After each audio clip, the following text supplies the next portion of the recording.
Experience है agriculture science की हवाले से। तो जिशान, मुझे सबसे पहले एक जनरल ओवरव्यू हमारे ऑडियंस को बताएं, स्पेशली उन ऑडियंस को जो कि एग्रीकल्चर इंजीनियर्स हैं, जिनको एग्रीकल्चर साइंसेज के बारे में ज्यादा पता नहीं है, इसकी बेसिक के बारे में ज्यादा पता नहीं है, तो उनको इसकी तैयारी किस तरह करनी चाहिए, और एक जनरल ओवरव्यू जो एग्रीकल्चर साइंस का है। नहीं तो आपने जैसे बताया कि ना इसमें 2 या 3 पोर्शन है इस टेस्ट के। एक आपने बताया एग्री इंजीनियरिंग है 40 नंबर का, यानी कि 40% एग्री साइंसेज है, 20% जनरल नॉलेज है। अब एग्री इंजीनियरिंग वालों को जो डिफिकल्टी है वो एग्री साइंसेज की है, जो एग्री साइंसेज वालों को डिफिकल्टी है वो एग्री इंजीनियरिंग की। तो इसमें आज हमारा जो प्राइम फोकस है वो एग्री साइंसेज पे। अभी हमने वो 40% जो 40 नंबर का पेपर है वो कैसे प्रिपेयर करना है एग्री साइंसेज का।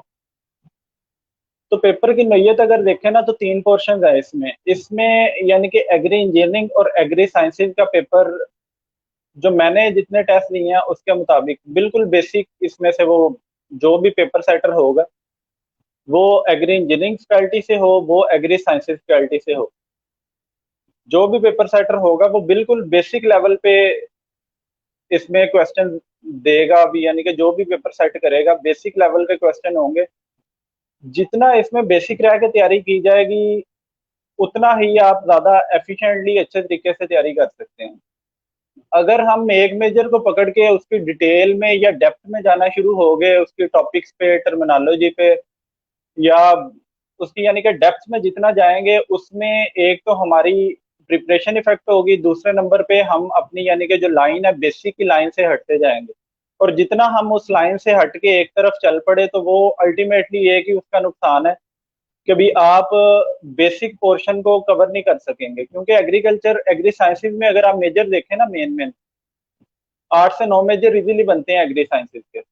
अगर आपको असल में इसमें ना कंफ्यूज लोग तब होते हैं, लाइन से तब हटते हैं जब उन्हें इस चीज का डाउट डाउट शुरू हो जाता है ना कि भी इस मेजर में से पेपर ज्यादा बन सकता है। अगर आप पिछला सिनेरियो देखें ना एग्रीकल्चर ऑफिसर के टेस्ट की या जो जनरल टेस्ट एग्रीकल्चर के आए हैं, उसमें सिनेरियो तकरीबन ये था भी उन्होंने 70% बेसिक टच की है। जो यानी कि एग्रीकल्चर का पोर्शन है उसमें 70% वो बेसिक टच करते हैं, 30% में जाके दो उसमें क्लासेस कर देते हैं। एक उसमें आप कह लें 15% थोड़ा सा टेक्निकल और 15% मोर टेक्निकल। अगर आप 70% को छोड़ के 15% पे चले जाएंगे ना तो अल्टीमेटली आपका जो नुकसान है वो यानी कि आप 70% पेपर तो उधर छोड़ देंगे। यानी कि 40% की अगर हम रेशो कर लें, 70% अगर आपने प्रिपेयर करना है तो आपको बेसिक पे रहना पड़ेगा भी। आप कोई आपने डेप्थ में नहीं, किसी मेजर की डेप्थ में नहीं जाना। अब आगे बात करेंगे कि भी किस मेजर की डेप्थ में कैसे जाना है। अभी लोग क्या समझते हैं अभी हम किस लेवल पे तैयारी करें तो वो हम कह सकते हैं उसे कि बेसिक वो तैयारी होगी। जी जी नहीं। अच्छा जिशान, जिस तरह आपने बताया है कि हमने जो है वो ज्यादा डेप्थ में नहीं जाना और 70% जो है उसको फोकस करना है, तो इसमें जरा काइंडली हमें हमारे ऑडियंस को बता दें कि वो जो 8-9 आपने मेजर कहा है कि ये बेसिक मेजर है, इनको आपने तैयार करना है, वो कौन कौन से हैं, और तैयारी जो है वो कहाँ से शुरू करनी चाहिए स्टूडेंट्स को। अच्छा, जो एग्री साइंसेज के मेजर हैं from the first very first यानी कि जो बेसिक हमारा है, जो पहले नंबर पे नाम आता है एग्रोनॉमी।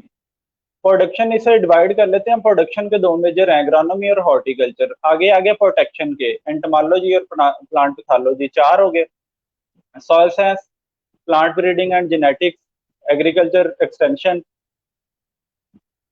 ये मेन मेजर है यानी कि 7 जो आपके बनते हैं जिसमें से हमेशा बेसिक का पेपर बनता है। इसके बाद अगर आप देखेंगे आगे आपकी बायोटेक्नोलॉजी आ गई, आपकी माइक्रोबायोलॉजी आ गया, फूड साइंस एंड टेक्नोलॉजी आ गया, मार्केटिंग एंड एग्री बिजनेस या रिसोर्स इकोनॉमिक्स आ गया। ये तकरीबन टोटल आप कह लें कि 13-14 मेजर बन जाते हैं। अब हमने स्टार्ट कहाँ से लेना है? हमने स्टार्ट लेना है एग्रोनॉमी से। यानी कि ये यानी कि कहा जाता है कि मेजर की मदर है। अभी मदर सब्जेक्ट हमारा यही है, अभी बेसिक हमारी यही है। सबसे जो भी बेसिक का पोर्शन ज्यादा होगा ना वो अगर अगर किसी मेजर को प्रपोर्शन ज्यादा आ सकता है तो वो एग्रोनॉमी का आ सकता है। स्टार्ट हमने करना है एग्रोनॉमी से। आगे जो 4-5 मेजर मैंने आपको गिनवाए हैं, agronomy, horticulture, entomology, plant pathology, soil science, और छठे नंबर पे आपका एक्सटेंशन। ये 6 पोर्शन आपके मेन होने चाहिए। बाकी अगले जो 4 मेजर मैंने आपको गिनवाए हैं वो आपके सेकंड प्रायोरिटी पे होने चाहिए। उसकी वजह मैं आपको बता देता हूँ भी वो सेकंड प्रायोरिटी पे क्यों होने चाहिए। उसमें जितने भी मेजर्स आगे चले जाते हैं ना, फूड साइंस एंड टेक्नोलॉजी या माइक्रोबायोलॉजी या बायोटेक्नोलॉजी या प्लांट ब्रीडिंग एंड जेनेटिक्स है, रिसोर्स इकोनॉमिक्स या मार्केटिंग एंड एग्री बिजनेस है, ये सारे मेजर एग्री बिजनेस निकाल के ना आप सारे मेजर अगर देखेंगे ना, ये प्योर साइंस के मेजर है। इसमें एग्रीकल्चर रिलेट करती है हर चीज के साथ, लेकिन अगर आप कहेंगे कि डायरेक्टली फील्ड के साथ डायरेक्टली रिलेट करती है तो वो चीजें नहीं है।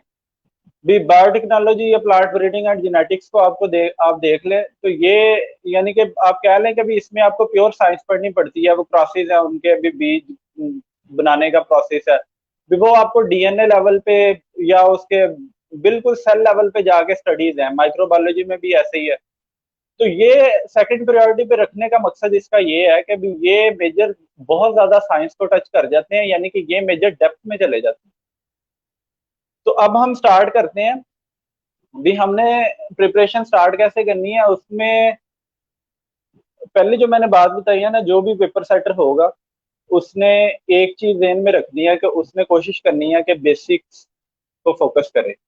बेसिक्स में आप बुक्स देखें भी मार्केट में अवेलेबल कौन सी हैं इसमें। जनरल एग्रीकल्चर की बुक है वो तो बहुत ज्यादा पॉपुलर नहीं है, लेकिन फिर भी उसके एमसीक्यूज अच्छे हैं, बेसिक लेवल के एमसीक्यूज लिखे हुए। जो मोस्ट इंपॉर्टेंट बुक यानी कि जो अभी मार्केट में चल रही है प्रॉपर, जिसमें से हम समझते हैं भी एग्रीकल्चर का कोई भी बेसिक लेवल का पेपर है ना, जो भी अगर एक पेपर सेटर के पास टाइम नहीं है या वो एक दफा अपना पेपर सेट करने के लिए उस बुक को रिव्यू एक दफा जरूर करता है, उसमें से एमसीक्यूज लेता है, वो बेसिक्स ऑफ एग्रीकल्चर है। तो अब हमने इसका स्टार्ट कैसे लेना है। हम असल में हम पहले प्रिपरेशन प्रॉपर करते नहीं है, और जब एंड पे पेपर देने के लिए बैठे होते हैं तो हम कहते हैं भी हमने बेसिक्स ऑफ एग्रीकल्चर या जनरल एग्रीकल्चर या कोई भी एमसीक्यूज है हमने एक दफा पढ़ ली है। मसला यहीं पे है, जब हम यूनिवर्सिटी लाइफ में पढ़ रहे होते हैं और जब हम इधर पीपीएससी की तैयारी कर रहे होते हैं तो इसमें थोड़ा फर्क है तैयारी करने में।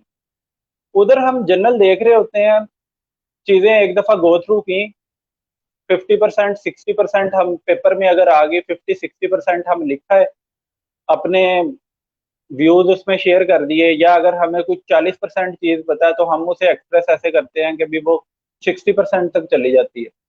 पीपीएससी का पेपर एमसीक्यूज होता है, इधर दो ही बातें होती हैं। अगर आपका एमसीक्यूज ठीक हो गया तो 1 नंबर आ जाएगा, अगर आपका एमसीक्यूज गलत हो गया तो आप -25 पे चले जाओगे, आपकी नेगेटिव मार्किंग में आप चले जाओगे। अब असल मसला स्टार्ट यहाँ से होता है, जब हम एमसीक्यूज देख रहे होते हैं ना, हम उसे जनरल ओवरव्यू जनरल देख रहे होते हैं। एक दफा भी सिंपल है, कोई भी एमसीक्यूज आ गया, लेटेस्ट वैरायटी ऑफ वीट, यानी कि ये क्वेश्चन एक आ जाता है तो हम जनरली उसके एमसीक्यूज देखेंगे। अकबर 2019 से जाला एक दफा देख के जेन में बिठाएंगे। अब असल मसला ये है कि अगर मेरा मेजर एग्रानोमी नहीं है तो मुझे बेसिक्स पे ग्रिप नहीं है, या अगर मैं हॉर्टिकल्चर पढ़ रहा हूँ, मेरा मेजर एग्रानोमी है तो मुझे हॉर्टी की बेसिक्स पे ग्रिप नहीं है।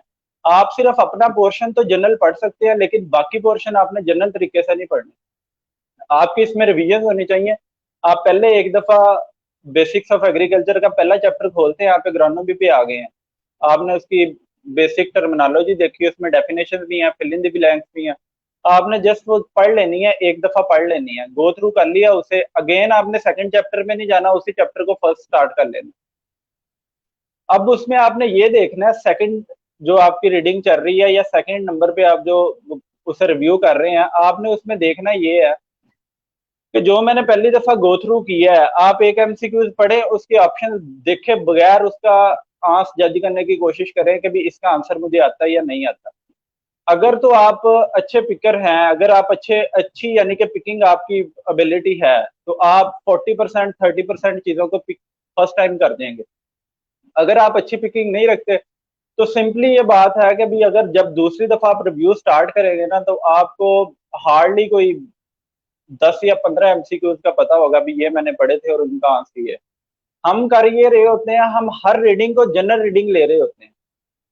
कोई भी चैप्टर है, पहले स्टार्ट करें उसे, दूसरे चैप्टर पे तब तक ना जाएं तब तक आप जब तक आपको ये श्योर ना हो जाए कि अभी आपने 80% यानी कि एमसीक्यूज के जो आंसर हैं बगैर आंसर देखे आपने उसका आंसर बोल दिया, आपने एमसीक्यूज के आंसर नहीं देखने या फिल इन द ब्लैंक्स में उसका ऑप्शन नहीं देखना, कोई भी इसका क्या ऑप्शन होगा, आपने डेफिनेशन का कंटेंट नहीं देखना भी ये डेफिनेशन किसके मुतालिक होगी।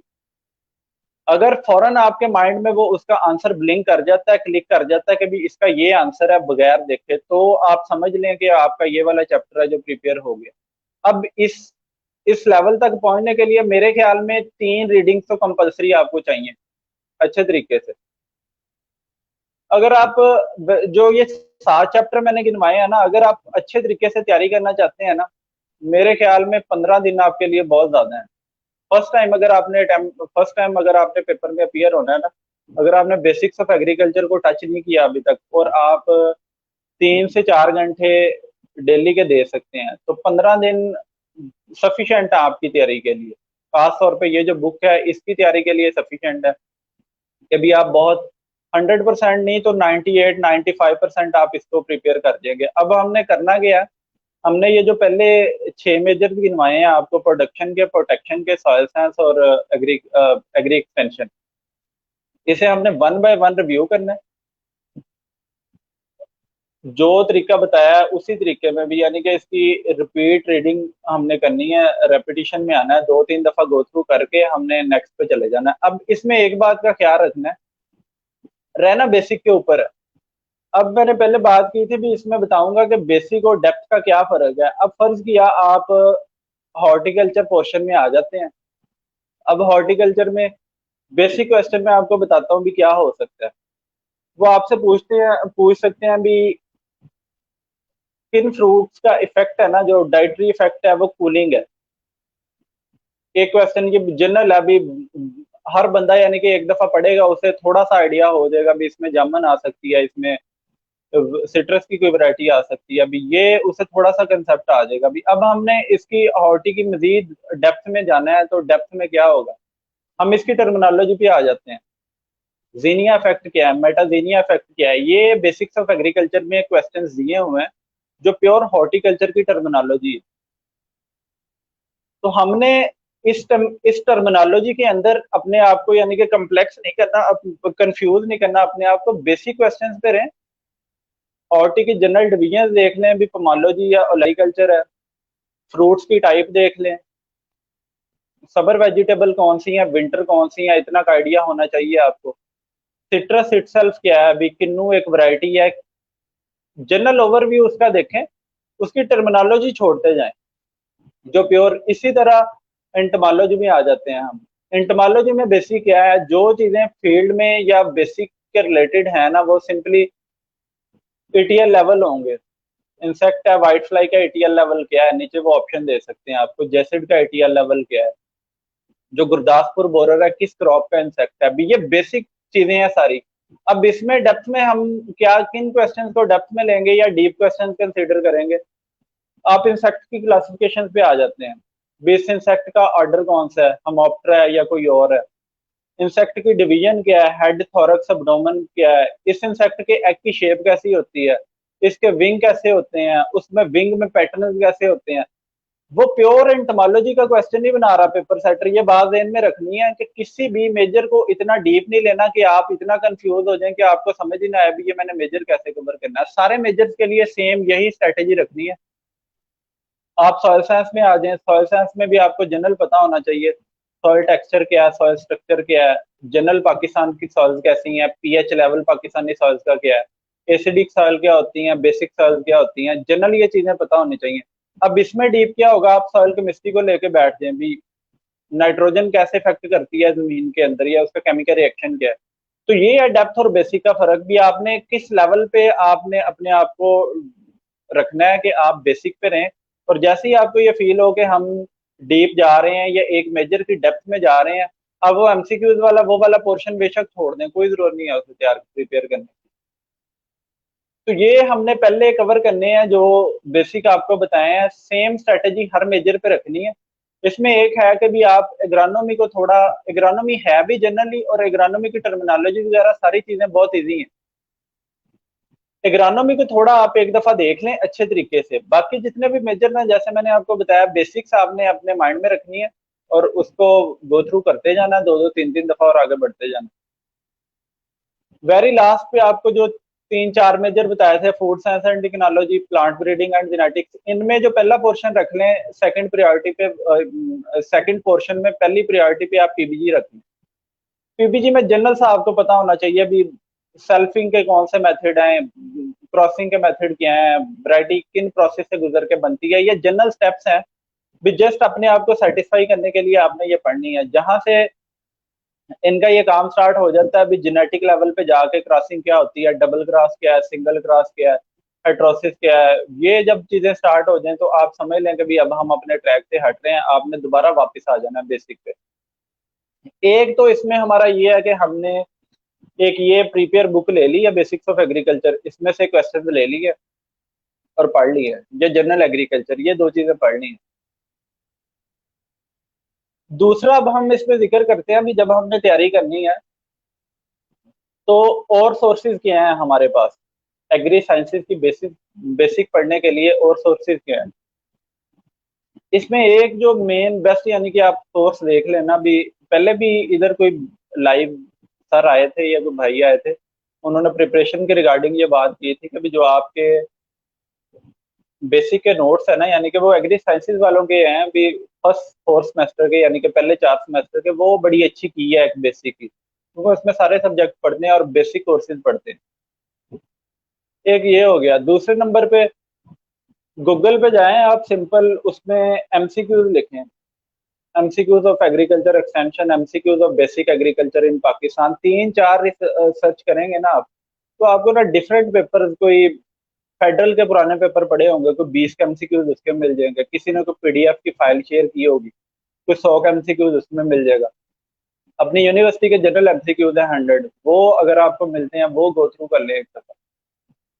कहने का मकसद ये है अभी जिस बंदे ने पेपर सेट करना है ना, वो अगर थोड़ा सा भी यानी कि टेक्निकल होगा या सोचेगा ना, वो एक दफा गूगल जरूर करता है। और ये सेम मैं आपको बता दूं, ये फेडरल के कोई क्वेश्चन थे एग्रीकल्चर के, 15 एमसीक्यूज या 20 एमसीक्यूज पीडीएफ फाइल में अभी भी गूगल पे पड़े हैं, आप सर्च करें तो सेकंड या फर्स्ट ऑप्शन पे वही आते हैं।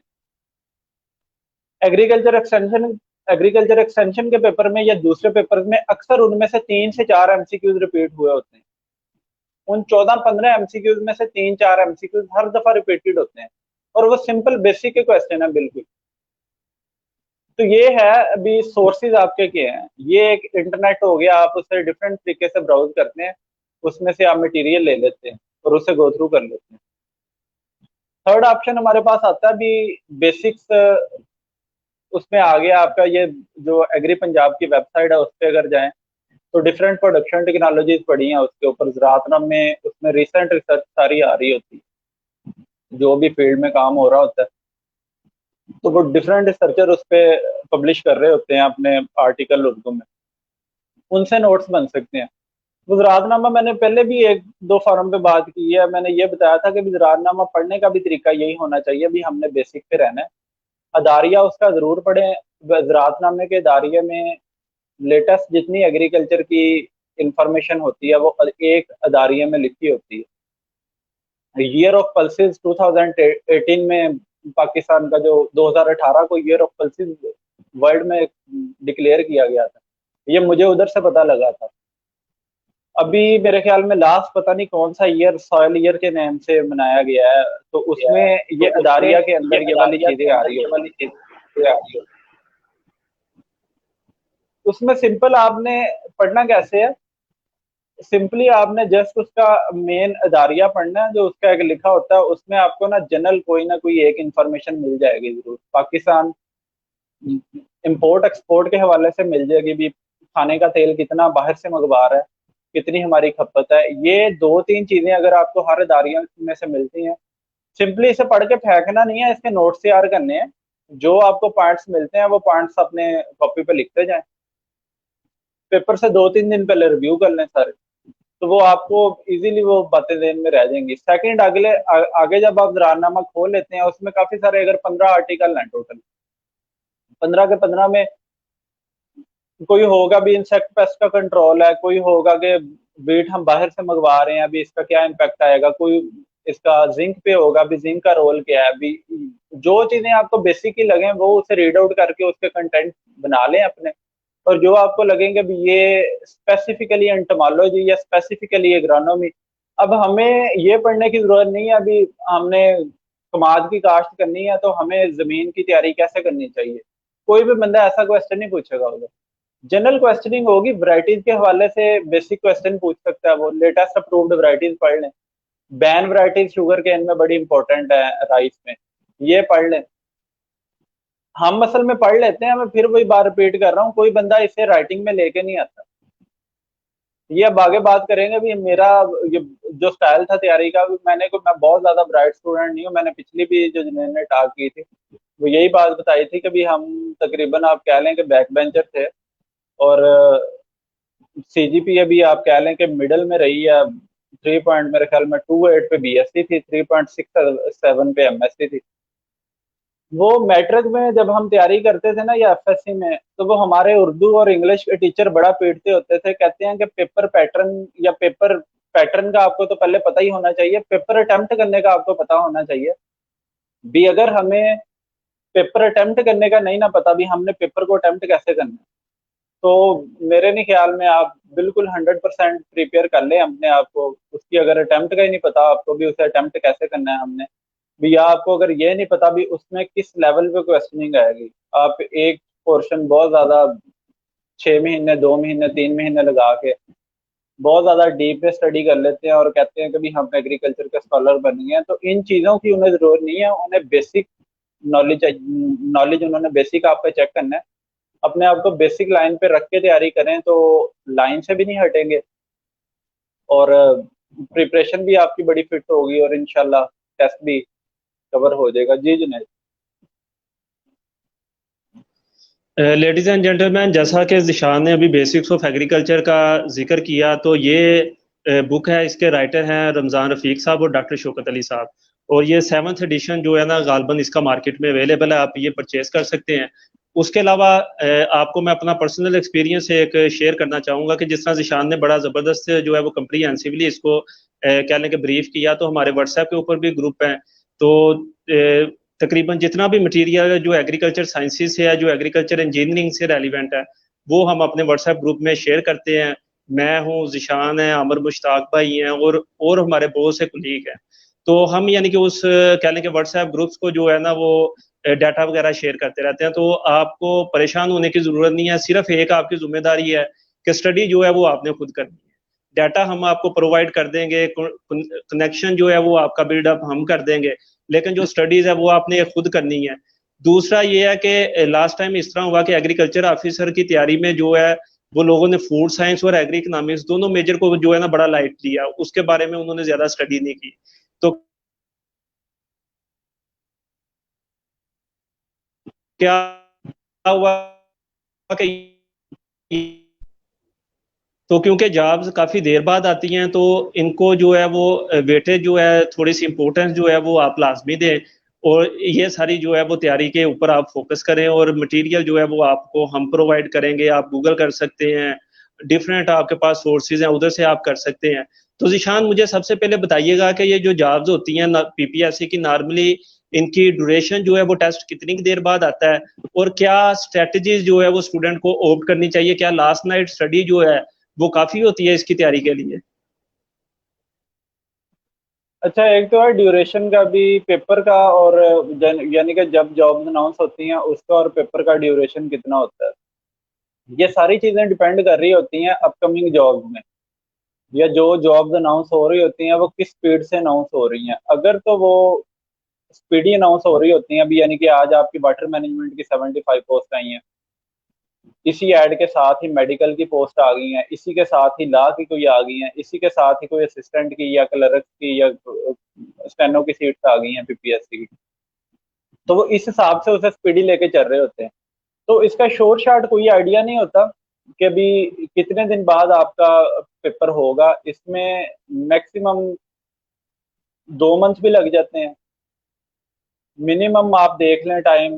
तो कभी ऐसा भी होता है अनाउंस हो तो मेरे ख्याल में विद इन 15 डेज भी पेपर अनाउंस कर देते हैं, वो आपको मैसेज आ जाता है कि भी असल में हम मार इस वजह से खाते हैं कि हम इसी वेट में होते हैं कि अभी इसके पेपर को 2 से 3 मंथ लग जाने, और हम वेट करते हैं अभी अनाउंस होगा तो करेंगे, अनाउंस होगा तो तैयारी करेंगे। तो ये यानी कि माइंड में ना रखें, अगर आपने तैयारी करनी है तो जॉब अनाउंस हुई है अप्लाई करें, डेडलाइन के बाद उसका तैयारी शुरू करें भी अपनी स्पीड से।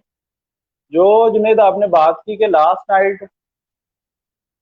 नाइट में वही मैंने आपको बताया ना, हमारी यूनिवर्सिटी लाइफ में और इस यूनिवर्सिटी लाइफ में और इसमें बहुत फर्क होता है पेपर में ना।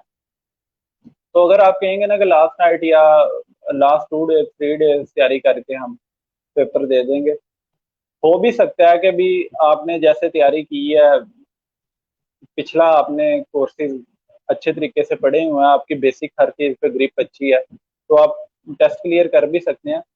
लेकिन असल में जो मेन मसला होता है ना कि मेजॉरिटी जो स्टूडेंट्स होते हैं, फर्ज किया 2016 में हम पास आउट हुए, तो भी जॉब्स आ रही हैं 16 के एंड पे या 17 में, या अगली अनाउंस हुई 18 के एंड पे। तो ये जो 1 साल का अंदर गैप बन रहा होता है ना, खास तौर पे जो लोग पास आउट हो चुके होते हैं, उनके लिए ये बड़ा टफ होता है दोबारा अपने आप को स्टडी लाइन में लेके आने के लिए, दोबारा अपने आप को स्टडी पे फोकस करने के लिए। क्योंकि मोस्टली जो लोग होते हैं वो कोई ना कोई छोटी मोटी प्राइवेट जॉब कर रहा होता है, और जॉब के साथ आपने शाम को वापस आना है 4 बजे या 3 बजे, या चले 2 बजे वापस आते हैं, तो रेस्ट भी करनी है, खाना भी खाना है, उसके बाद आपके पास रात का थोड़ा सा टाइम बचता है। अगर आप इसे कर सकते हैं तो वेल एंड गुड है, अदरवाइज हम यही कहते हैं भी यार कल शुरू करेंगे कल, और फिर वो कल उसी टाइम ही आती है जब पीपीएससी वालों का मैसेज आता है कि भी आपका लाहौर में फलान डेट को फलान टाइम पे टेस्ट है। तो अगर आप कहेंगे ना कि भी हम लास्ट नाइट पे नहीं स्टडी, मैं नहीं समझता कि भी हम पेपर क्लियर कर सकते हैं। मेरा जो पहला पेपर, मैं अपना एक्सपीरियंस थोड़ा सा शेयर कर दूं, जो मैंने पहला पेपर दिया था वो 2.75 मार्क्स से रह गया था मेरा, एग्रीकल्चर ऑफिसर का।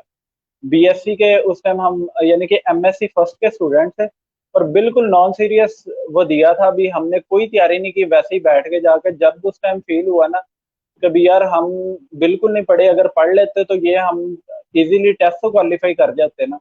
तो जब सेकंड टाइम सीट्स अनाउंस हुई ना, तो 13 सीट्स थी। पहली दफा जो सीट्स अनाउंस हुई थी वो थी 172 सीट्स थी, 172 में मैंने क्वालिफाई नहीं किया था।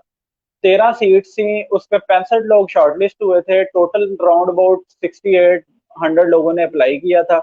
उन 65 में मैंने क्वालिफाई किया था, यानी कि जब 13 सीट्स थी मैं तब क्वालिफाई कर गया था, उसके बाद 38 सीट्स आई हैं, 36, तब भी क्वालिफाई कर गया हूँ। अब कहने का मकसद ये है, अभी जब मैंने वही अगले 2 टेस्ट मैंने क्वालिफाई किए हैं, जो पहला मेरा टेस्ट फेल हुआ था वो किस वजह से हुआ था, सिर्फ इसी वजह से हुआ था कि भी हमने प्रिपेयर नहीं किया कुछ भी वैसे जाके पेपर में बैठ गए। और जब ये दूसरे 2 टेस्ट दिए हैं तो ये मेरे ख्याल में कोई 15-15 दिन मैंने इसे दिए हैं अभी। ये नहीं अगर सुबह से शाम तक बैठे रहते थे पढ़ रहे हैं ये वो, सिर्फ एक ये था भी गाइडलाइन लेके ना एक सिमेट्री से तैयारी शुरू की थी। और वो जो मैंने बात बताई है ना एक नोट्स वाली, आप बेसिक्स ऑफ एग्रीकल्चर में से कोई चीज ना निकालें, वो सिंपल एमसीक्यूज हैं, आपको जो इंपॉर्टेंट लगता है जस्ट उस पर स्टार लगा लें। सेकंड नंबर पे जो मैंने दूसरे सोर्सेज बताए हैं वो भी आपको इजीली मिल जाएंगे भी, वो एमसीक्यूज हैं, उसे आपको कोई भी नोट करने की जरूरत नहीं है। जो ये ज़राअतनामे या आपने अदर यानी कि जनरल चीजें पढ़नी है ना, इसमें से जो पॉइंट्स आपने निकालने हैं ना, ये आपके पास अपने रिटन पेपर के ऊपर होने चाहिए। वो कोई और बंदा पढ़ सके ना पढ़ सके, लेकिन आपको पेपर से 2 दिन पहले या 3 दिन पहले मैक्सिमम 6 घंटे 5 घंटे उसे गो थ्रू करने में लगेंगे, अगर आप अच्छे तरीके से तैयारी करते हैं तो वो गो थ्रू हो जाएंगे। जब ये सेकंड टाइम आप कोई भी पेपर देंगे ना, आपने जब एक दफा बेसिक सारी पढ़ ली होगी ना, सेकंड टाइम आपको इतना टाइम नहीं लगेगा। ये फर्स्ट टाइम के लिए ज्यादा टफ है, सेकंड टाइम आप इजीली थोड़ा थोड़ा टाइम दे लें, डेली का 1 घंटा 1.5 घंटा अच्छे तरीके से दे लें, तो आप इजीली टेस्ट यानी कि क्वालिफाई कर सकते हैं। अब इसमें 2 चीजें हैं, ये जुनैर ने जो बात बताई है, जो लास्ट टाइम एग्रीकल्चर एक्सटेंशन का पेपर आया है,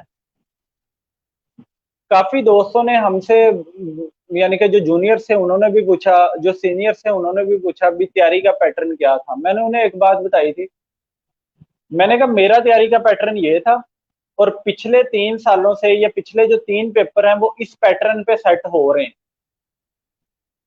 अब वही बातें मैं अगेन रिपीट कर रहा हूं कि हम जो बातें कर रहे हैं वो ये कर रहे हैं कि पिछला सिनेरियो ये है, हमने ऐसे तैयारी की थी, या जो हमारे सीनियर से जिन्होंने तैयारी की थी उन्होंने ऐसे की थी और वो टेस्ट क्वालिफाई कर गए थे। अब अगर खुदा ना खास्ता इस लाइन से पेपर हट जाता है और आप कल को ये बात करते हैं जी, जुनेर ने और दिशान ने या आमिर मुश्ताक ने या किसी भी बंदे ने हमें ये कहा था भी इससे तो आना ही नहीं है, भी ये बिल्कुल बात नहीं है, ये बिल्कुल गलत है। हम आपको वो चीजें बता रहे हैं जो पिछले एक्सपीरियंस से हमने फील की हैं, या जो जनरल एक पेपर होता है ना कोई भी किसी भी जॉब के लिए, आप जनरली उसे एक दफा देखें बर्ड आई व्यू से ना, भी इसमें उन्होंने वाटर मैनेजमेंट ऑफिसर लेना है।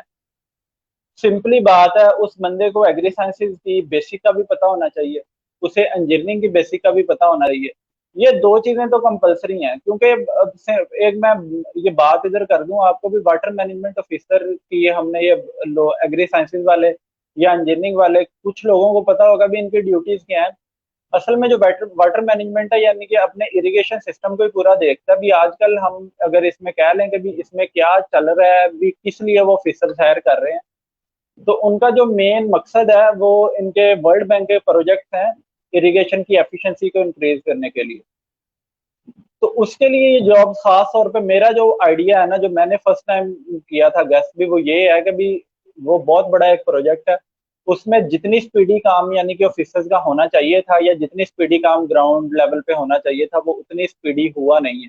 तो उसको ये ओवरकम करने के लिए ये इतने ऑफिसर्स लेके आ रहे हैं। अब इनकी अगर जस्ट आप जॉब डिस्क्रिप्शन देखें ना, भी जॉब डिस्क्रिप्शन क्या होगी, इरिगेशन इरिगेशन की एफिशिएंसी को हमने इन्होंने इंक्रीज करना है वाटर मैनेजमेंट ऑफिसर्स में।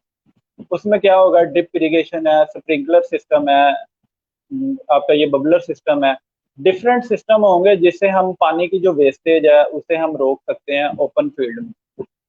अब जब ओपन फील्ड की बात करनी है, जिस भी फार्मर ने क्वेश्चन करना है ना, ये जनरल आपको बात इसलिए बता रहा हूँ ताकि आपको बैकग्राउंड पता लगे भी, जिस बंदे ने भी पेपर बनाना है या जो भी हुई एक दफा सोचेगा सही भी इसमें उन्होंने सिर्फ एग्री इंजीनियरिंग को क्यों इंक्लूड नहीं किया या सिर्फ एग्री साइंसेज को ही इंक्लूड क्यों नहीं किया। उन्होंने दोनों मेजर इसलिए रखे हैं, उन्हें ऐसे ब्रेन चाहिए या उन्हें ऐसे माइंड वाले लोग चाहिए जिन्हें एग्रीकल्चर की बेसिक का भी पता हो, उन्हें यह भी पता हो भी आलू कैसे लगता है, ये वाटर ये ड्रिप इरिगेशन पे कामयाब हो सकता है, इसके कितनी इसकी वो फरोज बननी है, कितनी इसके बेड बनने हैं, या कैसे बेड बनेगा, दरमियान से कैसे पाइप इसका लगेगा ड्रिप का। सेम ऐसे ही ऑर्चर्ड के ऊपर है ज्यादा फोकस इनका।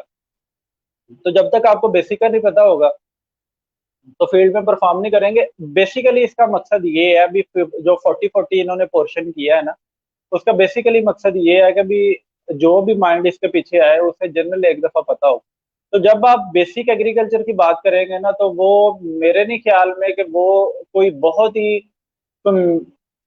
थोड़ा सा जिसे कह लेना कोई एक लाइन पे चलने वाला बंदा होगा, वो फूड साइंस या इकोनॉमिक्स के इसमें क्वेश्चन डाल दे उठा, या वो पूछ ले जी ये पेस्ट्रीज कैसे बनती है, या डेयरी टेक्नोलॉजी का पूछने लग जाए, या इकोनॉमिक्स का पूछने लग जाए। इकोनॉमिक्स की जनरल वो बात पूछ सकता है जीडीपी के हवाले से, जो जनरल अपना एग्रीकल्चर बड़े लो लेवल पे गई है प्रीवियस ईयर में, अभी तकरीबन जीरो पे खड़े हैं हम, जीडीपी पे इसका शेयर बड़ा स्पीडी यानी कि नीचे गिरा है।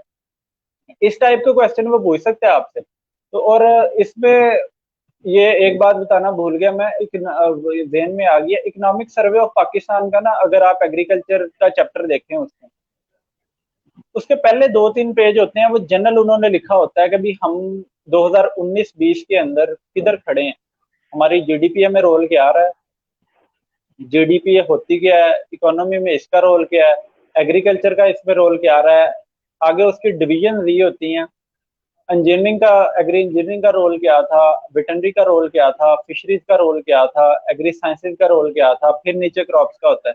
आप इसे एक दफा जनरल देख लें भी, आपको आइडिया हो कि भी हम किधर खड़े हैं, हमारी एग्रीकल्चर की ग्रोथ क्या है, इकोनॉमी में हम कितना उसे शेयर दे रहे हैं। कॉटन हमारी नीचे आई है, ये एक हॉट इशू है, अभी हॉट इश्यूज पे पढ़ लें एक दफा। एग्रीकल्चर में मेन हमारा जो मेन क्रॉप है जो वो कॉटन की है। कॉटन में हम डिक्लाइन में गए हैं, हमारी नंबर ऑफ बेस कंटिन्यूसली 3-4 साल से डिक्रीज हो रही हैं। वो क्यों हो रही हैं, इसका एक जनरल आपको इजीली गूगल से मिल जाएगा कि क्लाइमेट चेंज है, इंसेक्ट पेस्ट रेजिस्टेंस बहुत ज्यादा आ गई है, न्यू वैरायटीज हमारी नहीं आई। तो ये इस टाइप का थोड़ा सा एक दफा देख लें जनरल ओवरव्यू। बाकी मैं बात से हट गया हूँ, अपनी जुनेन ने कहा था भी 1 नाइट स्टडी में ये पेपर कवर हो सकता है। तो ये मैं तो नहीं एक्सपेक्ट करता अभी ऐसा पेपर जिसमें 40% पोर्शन एग्री इंजीनियरिंग का हो, 40 एग्री साइंसेज का और 20% जनरल नॉलेज का हो। तो ये तो कवर नहीं हो सकता 1-2 दिन में।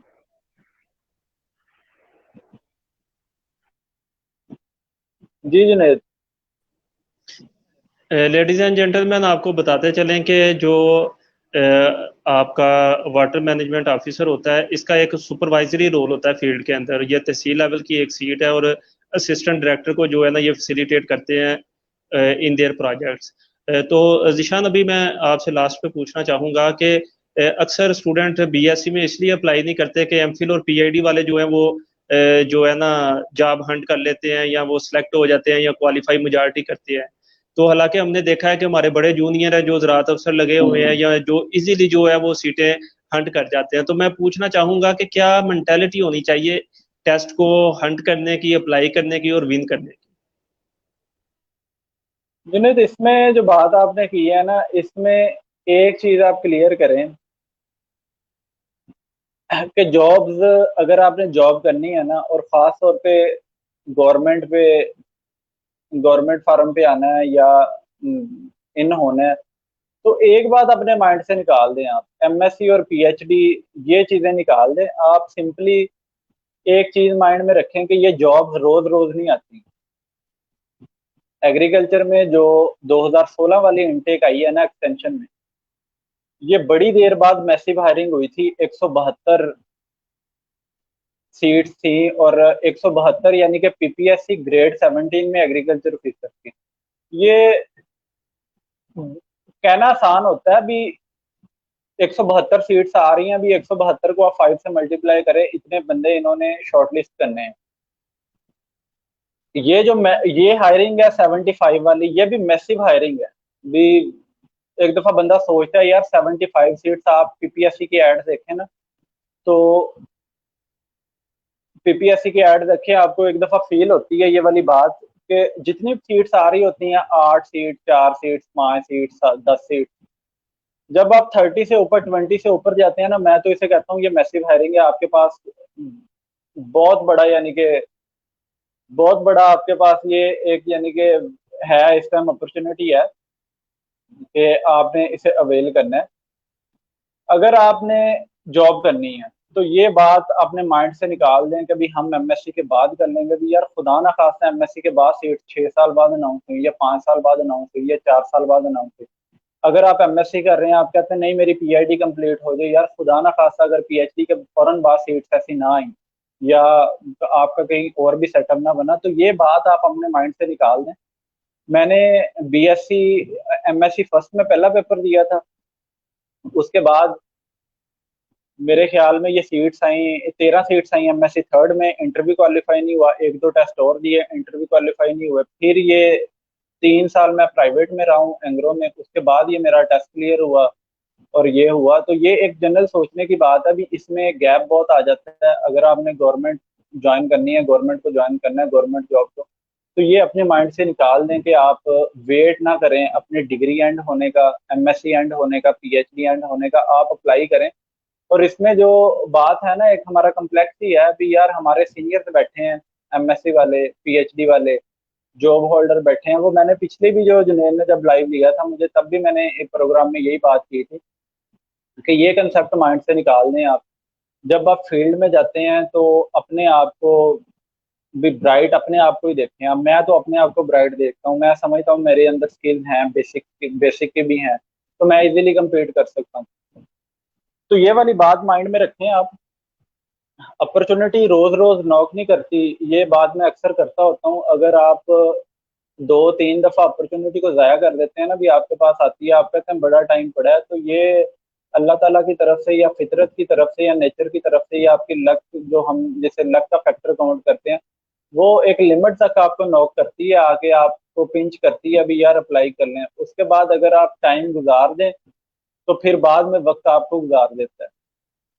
तो इसलिए इस चीज को नहीं माइंड में रखना कभी हम बीएससी एमएससी फर्स्ट में है या हमारी अभी बीएससी हुई है।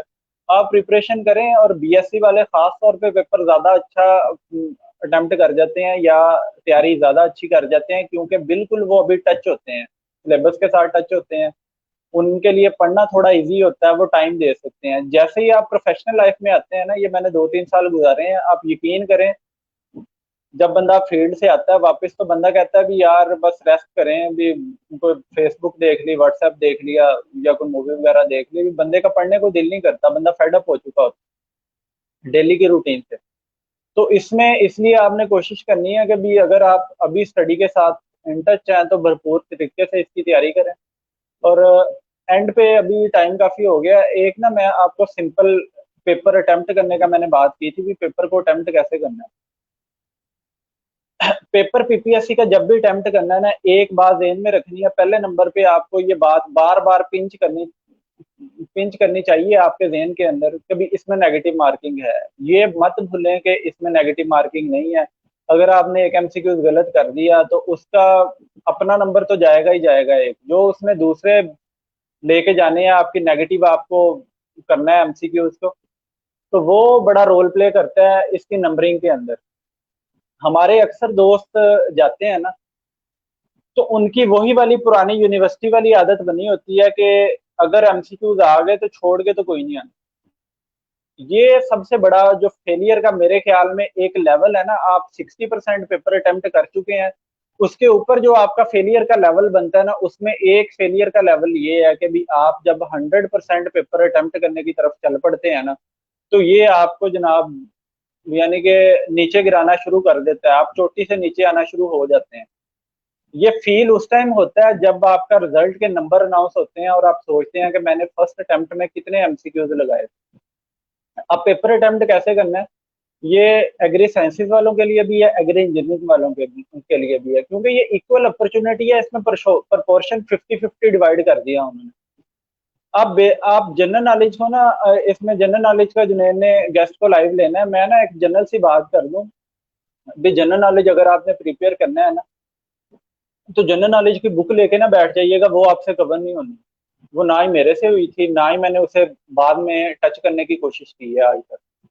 सिंपली अगर आपने तैयारी करनी है ना पीपीएससी के ना, पास कोई 50 या 100 पेपर, या एक पीपीएससी की बुक है उसमें मेरे ख्याल में 500 प्लस पेपर है या 430 पेपर है या 430 प्लस है, उसमें से ना वो वाले पेपर उठाने हैं जिसमें 20% जो जनरल नॉलेज आया हुआ है। एक जनरल नॉलेज के पेपर वो होते हैं जिसमें यानी कि जो जनरल सीट्स होती है ना, या फर्ज किया लेबर डिपार्टमेंट में आ गई, या कोऑपरेटिव इसमें सब इंस्पेक्टर की आ गई कोऑपरेटिव में, उनका पेपर ही ऐसे होता है। उसके 10 नंबर की उर्दू है, 10 नंबर की इस्लामिक स्टडी है, 10 नंबर की एसएसएच है, 20 नंबर के करंट अफेयर है, 20 नंबर के जनरल नॉलेज है। कोशिश करें कि आप उन पेपर्स को ना लें, उन पेपर्स को लें जिनमें जनरल नॉलेज का प्रोपोर्शन 20% है, और उन पेपर्स को लेके पहले हाईलाइट कर लें 50 या 60 पेपर, 50-60 पेपर्स को 20 से मल्टीप्लाई कर लें। ये मेरे ख्याल में आपके जितने एमसीक्यूज बनेंगे ना वो टोटल, उनको आप गो थ्रू करना शुरू कर दें सेम उसी स्ट्रेटेजी से। जो जो 20 नंबर के जनरल नॉलेज में पीपीएससी के क्वेश्चंस आ रहे हैं ना, मैं आपको यकीन से कहता हूं अगर आपने 60-70 पेपर्स कर लिए ना, आपके 4-5 क्वेश्चन पक्के उनमें से निकल आने। इतने पीपीएससी में जनरल नॉलेज के क्वेश्चन इजीली रिपीट हो जाते हैं। ये जो भाई लाइव आएंगे, जो सर भी लाइव आएंगे इसके लिए जनरल नॉलेज की, वो भी आपको डिटेल में बताएंगे। अब एक तो जनरल नॉलेज का ये हो गया भी, अगर आपने इसका क्योंकि यानी कि स्टडी करनी है ना, भी आप हम नहीं पढ़ सकते, वो कारवान वालों की बुक है मेरे ख्याल में 1000 पेपर से भी ज्यादा पे बुक लिखी हुई है, उसमें ए टू ज़ेड हर चीज दी हुई है। वो तो हम हमारे मेरे जैसा बंदा तो वो गो थ्रू नहीं कर सकता भी। अगर आप कर सकते हैं तो वो 20 नंबर के लिए स्ट्रगल करें। पहले नंबर पे एक बात ध्यान में रखें, आपने स्ट्रगल करनी है 80 मार्क्स के लिए। अगर आप एग्रीकल्चर के हैं, पहली आपकी स्ट्रगल होनी चाहिए 40% एग्री साइंसेज के लिए, सेकंड आपकी स्ट्रगल होनी चाहिए 40% एग्री इंजीनियरिंग के लिए, थर्ड आपकी स्ट्रगल होनी चाहिए 20% जनरल नॉलेज के लिए। अब अगर आप अपने 40% में से 30, 32, 35, 33 नंबर्स नहीं ना लेते, तो मेरे नहीं ख्याल में आपकी तैयारी अच्छी है। अगर आप दूसरे पोर्शन पे पहले भागेंगे ना, तो आपसे ना वो कवर होने हैं, ना अपने वाला बेसिक पोर्शन कवर होना है। तो ये दोनों मेजर्स के लिए यही है, गुजारिश है कि भी आप पहले अपना पोर्शन अच्छी तरह देखें। जब आपको पता लग जाए ना भी यार इसमें जो बेस्ट पॉसिबल सोर्सेज है मैंने उसे गो थ्रू कर लिया बेसिक, फिर आप अल्लाह का नाम लेके सेकंड स्टेप पे चले जाएं। एग्री इंजीनियरिंग के आपको क्वेश्चंस मिल जाएंगे, वो 1000 क्वेश्चन इजीली मेरे ख्याल में इधर यूनिवर्सिटी होंगे, वो लेके पढ़ लें। बाकी वो मजीद जो भी एग्री इंजीनियरिंग के आएंगे वो आपको बताएंगे भी इसमें बेसिक क्या है, आप कैसे तैयारी कर सकते हैं। अब अटेम्प्ट करने की फिर बात वहीं पे आ गई। आपने पहले अपना पोर्शन गो थ्रू करना है। जब पेपर अटेम्प्ट कर रहे हैं उसमें से आपको जितने क्वेश्चन आते हैं आपने उन्हें टिक कर दिया। फर्ज किया आपके 35 क्वेश्चन बने जो आपको फर्स्ट अटेम्प्ट का मतलब ये है कि भी जिनका आपको 100% श्योर है कि ये 100% यही श्योर शॉट यही आंसर और ये मेरा पक्का नंबर है। सेकंड पे आप एग्री इंजीनियरिंग में है, आपने एग्री इंजीनियरिंग के 20 क्वेश्चन अटेम्प्ट कर लिए, या 20 नहीं करते आप 15 कर लिए आपने। थर्ड पे आप जनरल नॉलेज पे आ गए, 6 क्वेश्चन आपने जनरल नॉलेज के अटेम्प्ट कर लिए। पहले आपने 32 किए, 32 और 15 42 और ये 47 हो गए। आगे आप लगा लें को 5-6 क्वेश्चन और लगा लें, 51-52 नंबर आपके अगर बन जाते हैं ना, फिर ये बेवकूफ़ी है कि जो आपके 48 एमसीक्यूज बचते हैं ना उनको ब्लाइंडली, जिसे हम कहते हैं ना भी तुक्का लगाना, अगर आप 48 के 48 को टिक करके आते हैं ना तो मेरे ख्याल में आप 100% फेल हैं। अगर आप ये इसका मेरी वैसे परसेप्शन है भी, हर दफा एक परसेप्शन होती है, मेरा जो भी टेस्ट आता है ना, मेरी इस दफा की परसेप्शन ये है तो जो इसका मेरिट फॉल करेगा ना वो 50 से 55 के राउंड अबाउट फॉल करेगा। ये मैं अभी से कह रहा हूँ भी, अगर 55 से ऊपर चले जाएगा, मैक्सिमम 58 59, मेरे ख्याल में 60 से नीचे मेरिट रहेगा इसका। और उसकी एक मेन वजह मैं आपको अभी बता रहा हूँ, उसकी एक मेन वजह ये होगी कि इसमें जो हमारी तुक्का लगाने की रेशो होगी ना वो मिनिमम 35% से ऊपर होगी। मिनिमम बता रहा हूँ। जनरल नॉलेज आप जितना अच्छे तरीके से कवर कर लेना, आप जनरल नॉलेज के 10 क्वेश्चन को नहीं पहुंच सकते अगर आपका बैकग्राउंड जनरल नॉलेज का नहीं है, या अगर आप मेरी तरह है ना, आप कभी भी 10 क्वेश्चन अटेम्प्ट नहीं कर सकते। आप मैक्सिमम करेंगे 3 कर लेंगे, 4 कर लेंगे, जो आपको आते होंगे। अब वो एक दिन एक भाई और भी लाइव थे मेरे ख्याल में, वो इन्वेस्टिगेशन ऑफिसर है एफआईए में, तो वो भी यही बात कर रहे थे कि भी आपने जो तुक्का लगाने की रेशो है ना उसे थोड़ा कम करना है। वो जितना कम कर गए ना आपके चांसेस उतने बढ़ जाने हैं टेस्ट क्वालिफाई करने। 52 54 नंबर का आप पेपर अटेम्प्ट कर जाते हैं ना, मैं समझता हूँ आप मैक्सिमम उसमें दूसरी दफा गो थ्रू करें। जिन एमसीक्यूज में आपको लग रहा है ना कि भाई ये बड़े क्लोजली टच हैं दो आपस में, आपका प्रोपोर्शन बन जाएगा 50%। अगर आप ब्लाइंडली तुक्का लगाएंगे तो आपका प्रोपोर्शन होगा 25%। तो ये आपने बात ध्यान में रखनी है कि भी आपका 50% एटलीस्ट प्रोपोर्शन होना चाहिए भी, यार ये अगर इन दोनों में से मुझे लग रहा है ये होगा तो फिर आप वो टिक करें। अदरवाइज मैं आपको यही रिक्वेस्ट करूंगा कि अगर आप 30% 25% पेपर छोड़ भी आएंगे ना, तो मैं अभी तकरीबन इंशाल्लाह भी आप पेपर क्वालिफाई कर देंगे, ये बात ध्यान में रखें। इसमें मेरिट कोई बहुत ये एक सीट है नहीं और इसमें सारे टॉपर्स नहीं होने भी जिनकी पूरी तैयारी होगी। ये बात आप हम असल में कंफ्यूज करते हैं नंबर ऑफ एप्लीकेंट्स पे भी, कितने लोगों ने अप्लाई किया। और मैंने बीपीएससी के जनरल सिर्फ एग्रीकल्चर के जितने टेस्ट दिए हैं ना, किसी टेस्ट में 7,000 से कम कैंडिडेट नहीं होते, क्योंकि बैच निकल रहे होते हैं। सीनियर बड़े ज्यादा प्राइवेट कंपनीज में होते हैं, वो भी अप्लाई कर रहे होते हैं। रिसेंट जो ग्रेजुएट हुए होते हैं वो भी अप्लाई कर रहे होते हैं। जो स्टडी के अंदर होते हैं, यूनिवर्सिटी लाइफ में होते हैं, अभी पीएचडी वाले एमएससी वाले वो भी अप्लाई कर रहे होते हैं। तो अगर सिंपली एग्री साइंसेज में 7,000 एप्लीकेंट होंगे, इसमें एप्लीकेंट एग्री साइंसेज के कम होंगे, 7,000 नहीं होंगे, क्योंकि अक्सर लोग डर के निकल जाएंगे कि यार एग्री इंजीनियरिंग कौन सा हमें आती है, और अक्सर एग्री इंजीनियरिंग के ये डर के निकल जाएंगे भी यार हमें कौन सा एग्री साइंसेज आती है। तो ये वही पहले वाली बात है भी, आपने अपने आप को अंडर एस्टिमेट नहीं करना, आप इसमें अप्लाई करें, तैयारी शुरू करें। बाकी आपकी स्ट्रगल पे है, आपकी लक पे है, अल्लाह ताला पे छोड़ दें बाकी। तो ये है कि भी इसके एप्लीकेंट्स में मैं वैसे गेस है मेरा कभी 7,000 से तो बहुत ज्यादा होंगे, भी 8,000 9,000 इजीली एप्लीकेंट इतने इसके होंगे, भी इससे कम नहीं होंगे। तो उसके लिए अपने आप को प्रिपेयर करें। भी 75 सीट्स हैं, अभी बहुत सीट्स हैं, ये तो खत्म होने पे ही नहीं आती। तो जिस दफा एग्री साइंसेज में ये एग्री एक्सटेंशन की सीट्स आई थी ना, 172, उस दफा मेरे ख्याल में गालबन मेरिट जो बना था ना, वो बना था 56 था या 55 था।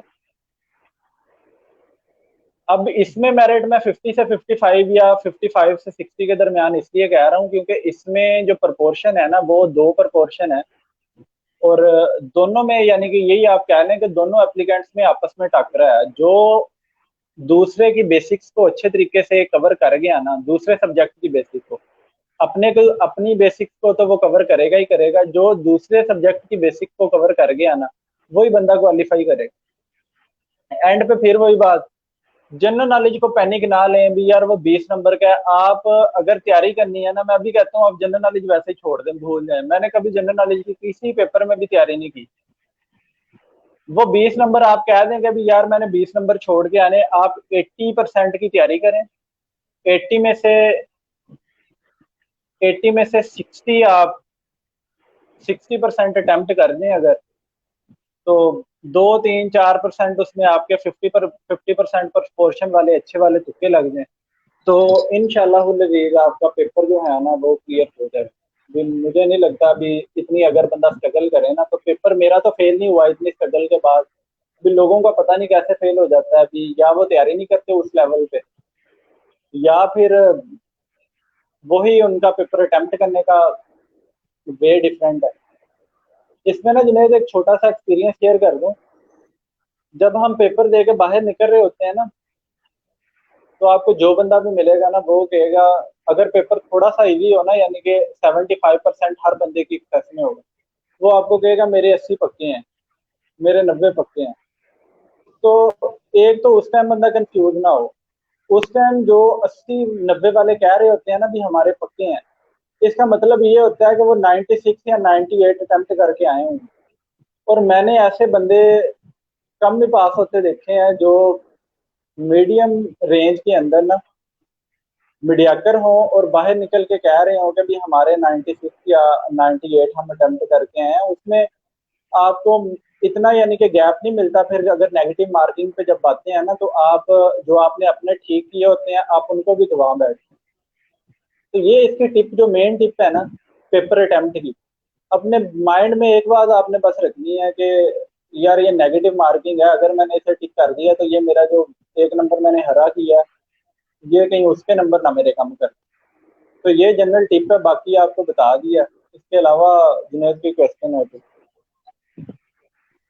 बहुत बहुत शुक्रिया ज़िशान आपका। आपने माशाल्लाह बहुत कम्प्रीहेंसिवली जो है वो हमारी ऑडियंस को डिस्क्राइब किया। और मैं भी इनको बताता चलूं कि आपने इस चीज़ का वेट नहीं करना कि डेडलाइन गुजरेगी या डेडलाइन की तारीख आएगी तो हमने अप्लाई करना है, डेडलाइन गुजरेगी तो हमने तैयारी शुरू करनी है। खुदारा एडवर्टाइजमेंट आ गई है, तैयारी आज से ही शुरू कर दें। रोजाना के जो है वो 3 साढ़े 3 घंटे का शेड्यूल इनिशियली बनाएं, जिसको आप इन्हांस करते जाएं। और उसमें जो है वो कोई एग्रीकल्चर पढ़े, एग्रीकल्चर इंजीनियरिंग पढ़े, और आधा घंटा जो है वो आप जनरल नॉलेज को भी लाजमी दे। तो जिशान, मैं भी यानी कि कहने के लास्ट टाइम बड़ा कॉन्फिडेंट था कि एग्रीकल्चर ऑफिसर का जो मेरिट है वो 60 पे आएगा। लेकिन जो हमारे जूनियर हैं, वो जिस तरह हमारे बच्चे आजकल के काफी तेज हो गए हैं, इसी तरह हमारे जूनियर काफी तेज हो गए हैं। तो वो यानी कि कोई चीज नहीं भाई छोड़ते। वो जो है ना तैयारी भी बड़ी अच्छी उनकी होती है, पेपर भी बड़ा अच्छा अटेम्प्ट करते हैं। तो मेरिट का जो है वो मैं तो कोई जो है ना जुनैद इस मरतबा इस मैं इसमें ना एक बात ऐड कर दूं कि उस टाइम भी हमने यानी कि सर्विसेज अपनी प्रोवाइड की थी। जो भी बंदा पूछता था हमने बड़े लोगों को गाइड किया था। उसमें ना 2 चीजें लास्ट टाइम के पेपर में हुई हैं, जो मेरिट उसका ऊपर गया है ना।